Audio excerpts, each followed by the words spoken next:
محتوای جمله اینه که این درد داره، دردش میگیره. خب اینا تمریناییه که معمولا ما می‌دیدیم تو بچه‌هایی که ما، یعنی من مثلا چند بار این جملات از پدر و مادر شنیده بشه، من دیگه میفهمم احتمالاً دیگه من شانسی ندارم رو کار با اون بچه. اینجاست که بحث علت این جلسه و بحث آگاهی رسانی اینجا اهمیت پیدا میکنه. یعنی اینکه اگه در واقع ما پدر مادرها یاد بگیریم که پنجره ذهن بچه‌مون چیه، در اون زمین چجوری باید باشه ارتباط برقرار کنیم، چه کلماتی کمک میکنه که این حالش بلدینگش یا اون حالش بهتر بشه، بحث یادگیریش تقریبا بشه. روی مسئله‌ای که باید بهش فکر بکنیم، کلماتمون باید پوزیتیویتی داشته باشه. بعضا مثلا یه حسام عزیز مثلا اون فکر کنیم مثلا تو اون اتاق بغلیه، اتفاقا داره اونم گوش میده، درسته؟ من اینجا نشستم یه حرفی میزنم که در رابطه با اون میشنوه، فکر نکنیم نمیشنویم. تلقینا معمولا موقعی بیشتر تاثیر دارن که اون فرد تو حالت شخص سوم قرار، یعنی خطاب مورد خطاب نیست. یعنی مثلا دو نفر دارن در موردش اون فرد صحبت میکنن، این گوشه تیز میشه دیگه، مثلا یه چیزایی رو میشنوه که مثلا هیچ وقت نمیشنید. میدونید اینا رو باید بهش توجه کنید. اتفاقا تلقینم موقعی موثره که ما تلقین مستقیم به طرف ندیم، به ناخودآگاهش بدیم. چه خنده زیبایی داری ماشاءالله. عالیه. خیلی بزن خوبیه. من اسما رو فهمیدم میارم. ماهان عزیز بچه‌ها، از اون بچه‌هایی که و هر موقع اومده پیش ما به زیبایی همکاری کرده و ما افتخار داشتیم که براش کارهای خوبی انجام بدیم. پس در مورد تلقینا اینکه تاثیر کلمات رو داریم تاکید کردیم که چقدر مهمه روی بچه و تاثیر میذاره، مخصوصا اگه ما پدر مادرمون باشیم.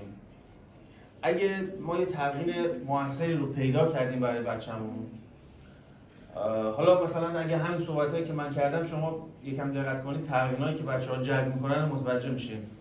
مثلا بچه شما مثلا الان متوجه شدین که به چه چیزایی خیلی واکنش نشون میده. ببین من دیگه چون رو حالت حس تجربیم که دائما بچه‌ها رو می‌بینم، چهره‌شون رو ببینم میفهمم تقریبا دیگه که ذهنم تقریبا طور شد که میدونم با هر بچه‌ای باید از چه دری بود. میخوام بگم که باید پنجره ذهن بچه‌تون رو کشف کنید. هر بچه اوتیسم یونیکه، در واقع منحصر به فرده، با توجه به اون شدت طیفش. میدونید دیگه، شما خودتون بهتر از من اینه که ما مثلا موقعی توانمند میشیم که اون نخه رو پدر مادر پیدا میکنن به ما میدن. حالا تو مورد اخیر مثلا آرمین عزیز که خب طیف شدید بود که ما فیلمشو نمیدونم دیدین توی اینستاگرام من گذاشتم، شاید دیده باشین. آرمین جزو بچه‌هایی بود که مثلا چندین سال پیش حتی یه داستان هم از روش ساختن، یه فیلمساز یه داستان هم از زندگیشون ساختن. حالا به هر روی این بچه دفعه قبل اومد، با اینکه خیلی ما تلاش کردیم یه سری المانایی بود که نمیذاشت اون اتفاقه برای اون بچه رقم بخوره و ما نتونستیم براش کار انجام بدیم، همکاری نمی‌کرد. این بار من یه تغییر رو در پدرش دیدم واقعا این انرژیش فرق کرده، از اون حالت افسردگی که درش بود خارج شده، خیلی اومده واقعا که خدمت صورت بگیره، چون واقعا نمیخواست که بره سمت بیهوشی و اینا. ما هر کاری کردیم مثلا ورود نمی‌کرد به اتاق. میخوام بگم که اتفاق چجوری، حالا میخوام بحث علمی بعدی ما به این ربط داره. این بچه ورود نمی‌کرد به اتاق. من به پدرش گفتم که شما یه چیزی به من بگو، در واقع یه چیزی رو دست من بده که من بتونم روش کار کنم، چون اصلا نمیتونم باشه، حتی تماس چشمی ندارن. اکثر بچه‌ها که اینجا هستن همشون تماس چشمی دارن. تماس چشمی خیلی مهمه، تماس چشمی رو باید تغییر. این بچه تماس چشمی هم نداشت. خب پدرش گفت این کتاب میخونه، به کتاب علاقه داره، خیلی مهمه. خیلی چیز مهمیه کتاب خوندن. ببین کتاب خوندن این فرآیند مهمیه. که ما چیکار کردیم؟ ما اومدیم گفتیم بذار تو اتاق انتظار باشه، به پدرش گفتم بیا داخل، اصلا بهش کار نداشته باشه. دارم مثال میزنم که ما فرآیندها رو تشخیص بدیم. ما شروع کردیم کتاب خوندن، برای پدرش خوندم. دیدیم کم کم هی میاد نگاه میکنه و هی برمیگرده. هی نگاه میکنم مثلا مضطرب و برمیگرده. که ما توجه نکردیم کتابو که تا یه جایی خوندیم، کم کم اون دیوار ذهنش خودش برود کرد.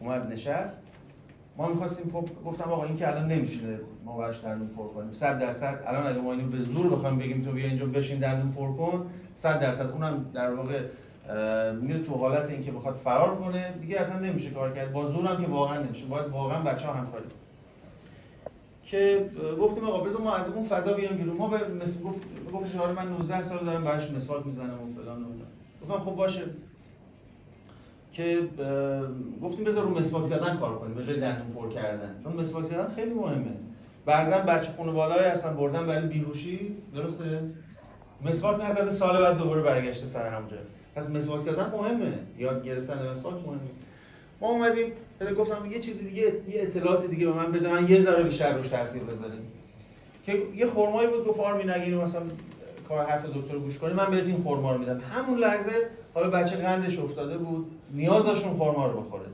ببینید وقتی که مثلا بچه یه اتفاق خوشحال کننده مثل خوردن مثلا یه چیز شیرین براش اتفاق میفته یه سری هورمونای شادی در مغز ترشح میشه از قبیل دوپامین درسته هورمون لذت دیگه میره بالا اون زمان که هورمون در واقع اون لذت رفته بالا اون موقعیه که مغز دیگه چیه سرحاله میتونه تمرکز کنه درسته دارم مثالا رو میزنم که شما اتفاقا رو خودتون بعداً باید بتونید رقم بزنید اون موقع است که شما همون لحظه بهش میگن sensitive period یعنی لحظه حساسیه که مغز همون لحظه آماده است که یه چیزی رو یاد بگیره عصبا همه اصطلاحاً برقه داخل مغز داره میچرخه آماده برای ایجاد عصب سازی و ارتباطات جدید هست درسته این پسر چرا اینقدر پسر خوبیه موافقین یه دست برش بزنیم عالیه من فکر میکنم موقعشه که بچه‌های عزیز